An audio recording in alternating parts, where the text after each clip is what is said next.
Assalamualaikum warahmatullahi wabarakatuh. Bismillahirrahmanirrahim. Ashhadu an la ilaha illallah wa ashhadu anna Muhammadar Rasulullah. Allahumma salli ala sayyidina Muhammad wa ala ali sayyidina Muhammad. Rabbis rahli sadri wa yassir li amri wahlul 'uqdatam min lisani yafqahu qawli. Amin. Bismillahirrahmanirrahim. Salam hormatku buat para sahabat-sahabatku tercinta jamaah Uripi Allah dimanapun Anda berada, baik yang ada di dalam ataupun yang di luar negeri. Semoga kita semua senantiasa di dalam penjagaan Allah Subhanahu wa ta'ala. Amin ya rabbal alamin. Alhamdulillahi rabbil alamin. Sebelum kita kajian di malam yang indah ini, marilah kita kemahkan di dalam nyawa, di dalam jiwa, di dalam hati, di dalam roh, dan di dalam hidup kalimat-kalimat thayyibah. Subhanallah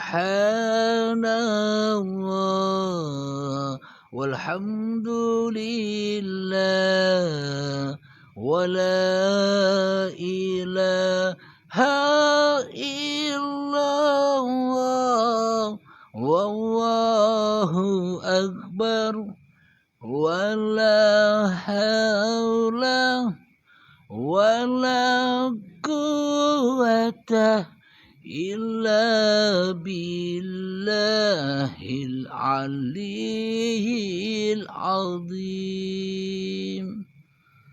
Alhamdulillahi rabbil alamin. Kajian di malam ini adalah taatlah kepada Allah dan taatlah kepada Rasulnya Allah. Alhamdulillahirabbil alamin. Sesuai surat di dalam surat An-Nisa ayat yang ke-59. Bismillahirrahmanirrahim. Ya ayyuhalladzina amanu athi'allaha wa athi'ur rasul. Artinya, wahai orang-orang yang beriman, taatilah Allah dan taatilah Rasul. Di sini Rasulnya ada tanda kurung Muhammad, karena Nabi Muhammad sebagai contoh Rasulullah. Jadi diciptakannya Nabi Muhammad sebagai Rasulullah, utusan Allah, pesuruh Allah, agar dicontoh untuk seluruh manusia, bahwa seluruh manusia wajiblah menjadi Rasulullah seperti yang dicontohkan oleh baginda Nabi Muhammad sallallahu alaihi wasallam, yakni menjadi Rasulullah, menjadi utusan Allah, menjadi pesuruh-pesuruh Allah. Apakah ada nabi lagi Apakah ada Rasul lagi? Secara syariatnya tidak ada lagi Nabi setelahnya Kanjeng Nabi Muhammad Sallallahu Alaihi Wasallam. Karena Kanjeng Nabi Muhammad secara zahiriahnya adalah khotamul anbiya, akhirnya para nabi. Jadi tidak ada nabi lagi kecuali Nabi Muhammad sebagai akhir dari akhirnya semua para nabi secara zahiriahnya, secara syariatnya. Akan tetapi secara hati, secara nyawa, secara jiwa, secara roh, dan secara hidup, maka manusia wajiblah mengembalikan nyawa, jiwa, hati, roh, dan hidupnya kepada Allah. Sehingga ketika sudah mempersembahkan lagi amanah-amanah yang diembannya, amanah-amanah yang diakuinya selama ini, setelah dipersembahkan lagi amanah-amanah itu, maka jadilah Rasul-Rasulnya Allah, menjadi utusan Allah daripada menjadi utusannya iblis dan setan di hatinya, daripada menjadi utusannya diri dan hawa nafsunya di hatinya. Inilah tanda bukti bahwa seluruh manusia itu adalah Rasul-Rasulnya Allah, ciptaan Allah, buatan Allah, yang dihidupi Allah. Tapi kebanyakan manusia di dunia ini tidak mau menjadi Rasul-Rasulnya Allah, tidak mau kembali kepada asal-usul dari mana ia diciptakan. Mayoritas manusia selama ini seolah-olah lahir dan jadi sendiri, hidup dan bergerak-gerak sendiri selama ini.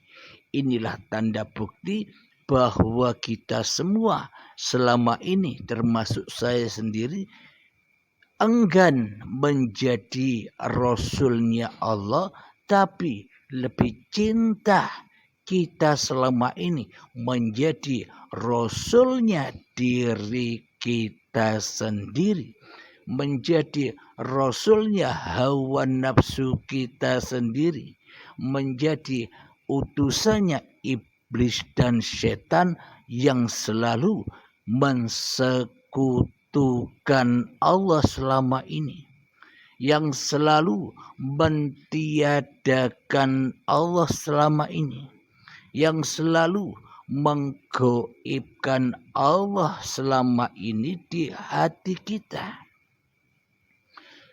Karena selama ini yang merasa ngaku yang paling wujud daripada wujud Tuhannya di hatinya selama ini, ya diri kita sendiri. Inilah sebuah tanda bukti bahwa kita selama ini belum mengikuti, mentaati Allah dan Rasulullah. Kenapa? Karena kita selama ini tidak menyaksikan secara hak iman kita kepada uripe Allah. Yang kita saksikan selama ini hanyalah uripe manungsane.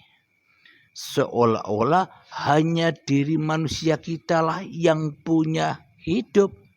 Sedangkan Allah kita anggap mati, tapi tidak kita sadari.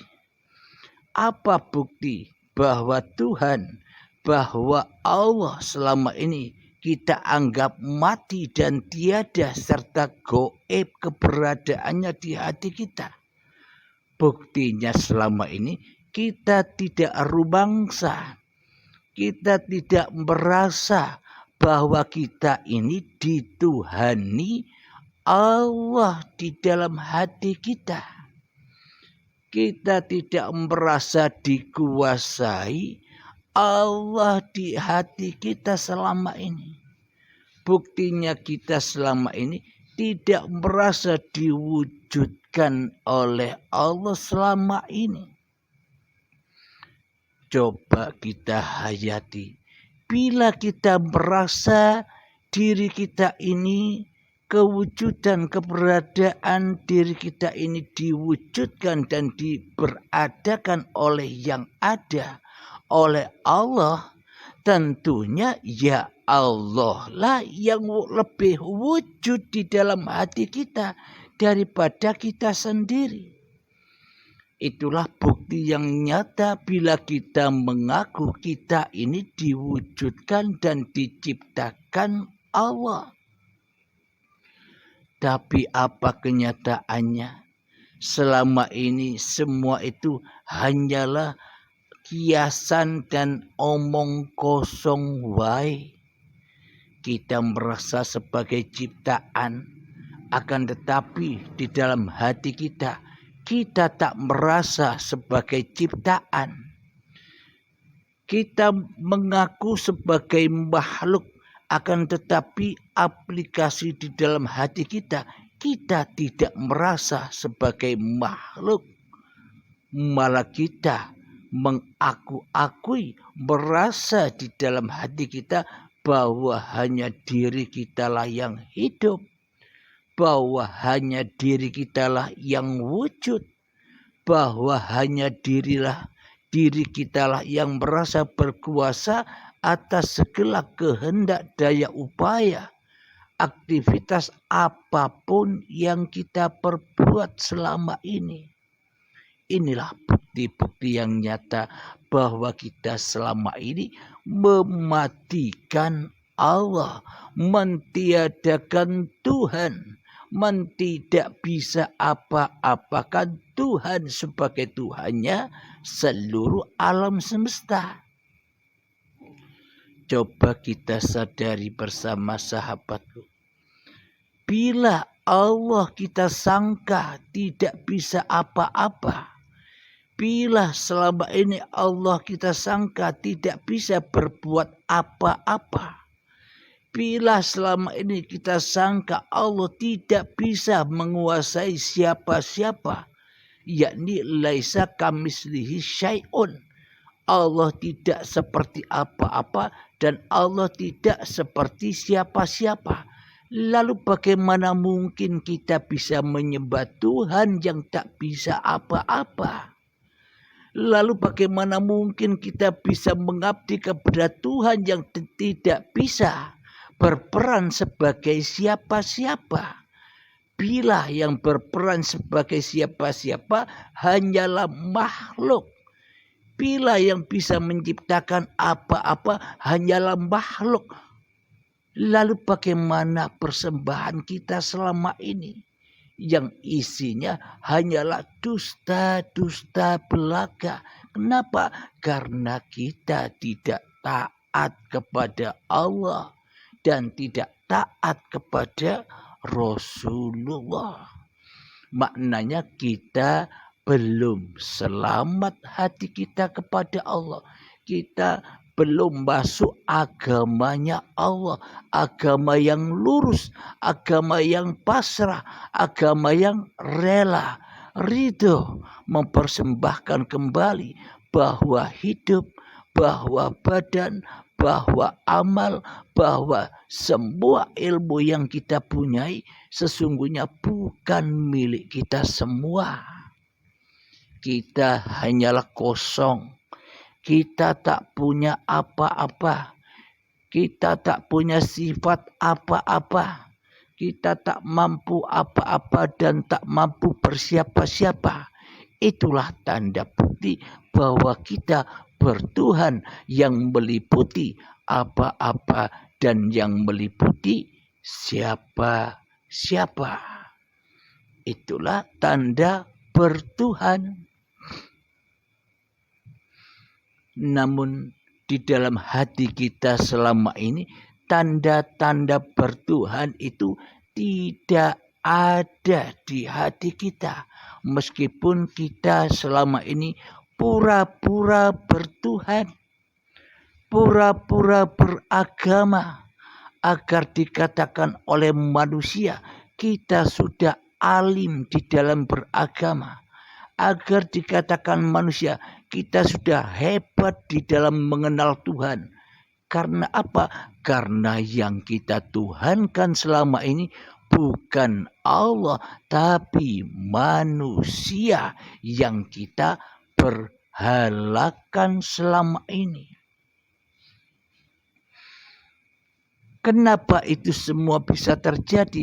Karena yang ada di dalam hati kita Tuhan diri kita sendiri yang kita berhalakan daripada mentuhankan Allah sebagai pencipta diri kita di hati kita. Itulah pangkal puncak-puncaknya segala-galanya dosa. Ketika kita masih wujud di dalam hati kita, itulah lembah-lembahnya dosa. Maka amal apapun yang dikerjakan masuk di lembah dosa dan dibakar oleh hawa nafsu kita sendiri selama ini. Diakui dan dibakarlah semua laku-laku, semua amal-amal, semua ibadah-ibadah yang kita kerjakan selama ini. Alhamdulillahirabbil alamin. Jadi bila menurut sudut pandang syariatnya, untuk bertemu Allah itu, untuk mengenal Allah itu ya lewat Rasulnya. Ketemu dulu dengan Rasulnya baru ketemu Allah. Itu menurut syariatnya, itu menurut badaniahnya. Tapi coba praktekkan, apa mungkin kita bertemu taat mengikuti Rasulullah yang sudah wafat, Kanjeng Nabi Muhammad yang sudah wafat? Apakah mungkin kita bisa mengikuti Nabi Muhammad yang sudah wafat? Jadi ayatnya di sini bukan ati Rasul wa ati Allah. Kebalik, ayatnya kebalik. Jadi ati Allah, ikutilah, taatilah Allah, wa ati Rasul, maka taatilah Rasulmu. Nah, jadi menurut ayat ini, maka kenalilah Allah sebagai Tuhan yang menciptakanmu.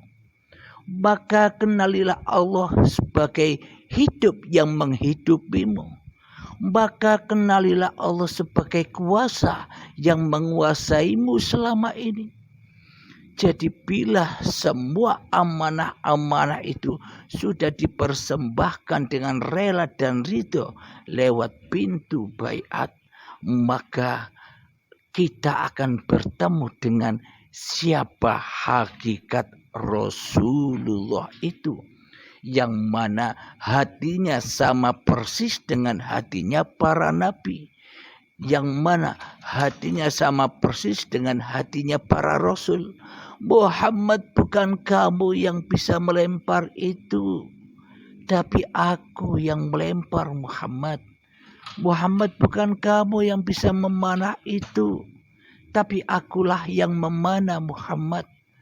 Muhammad, bukan kamu yang bisa sholat itu, tapi akulah yang menggerakkanmu, yang mengkehendakkanmu untuk sholat, yang menguasaimu untuk sholat.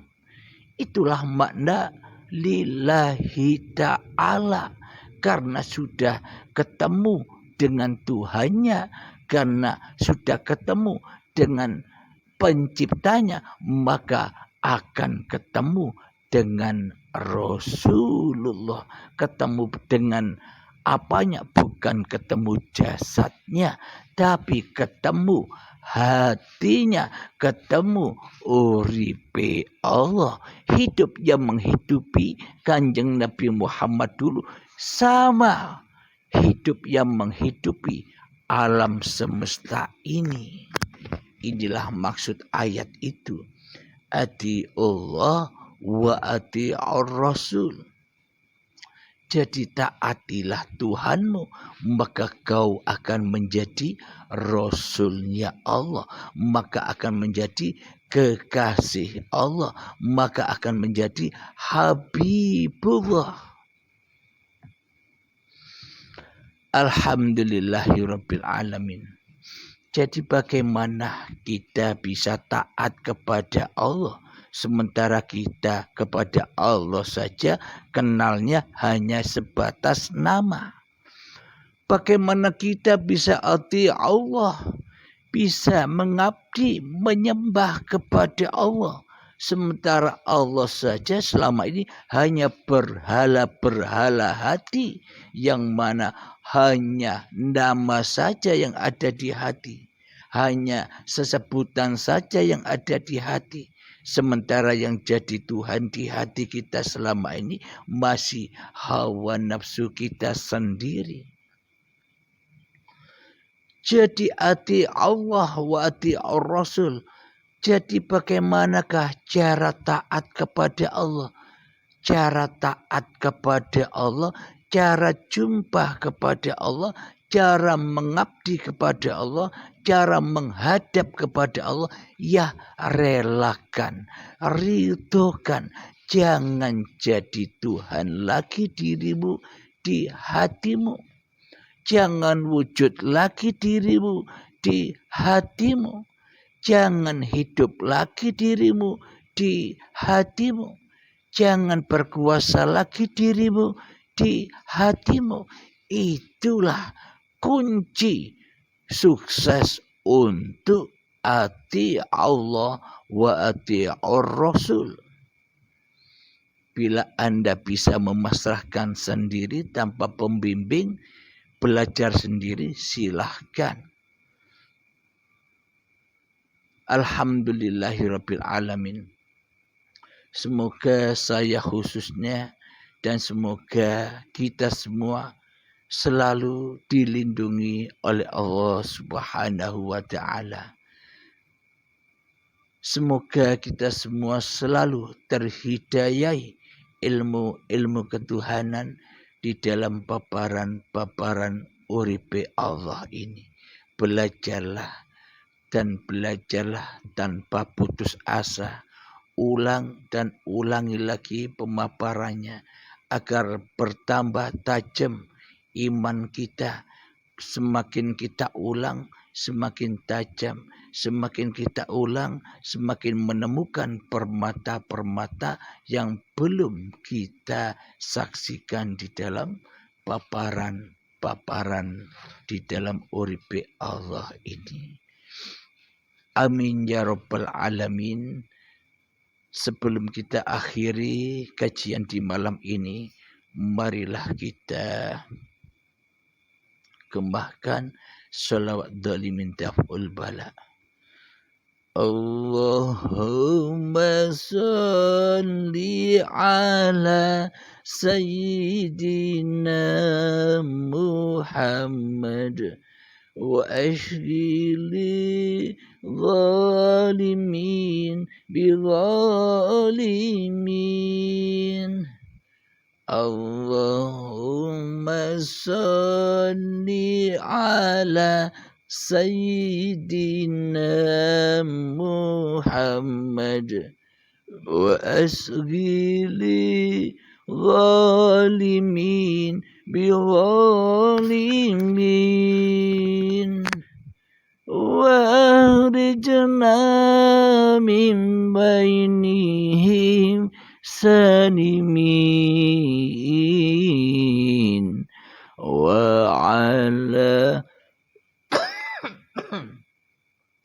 آله وصحبه أجمعين. آخر كلام. Assalamualaikum warahmatullahi wabarakatuh.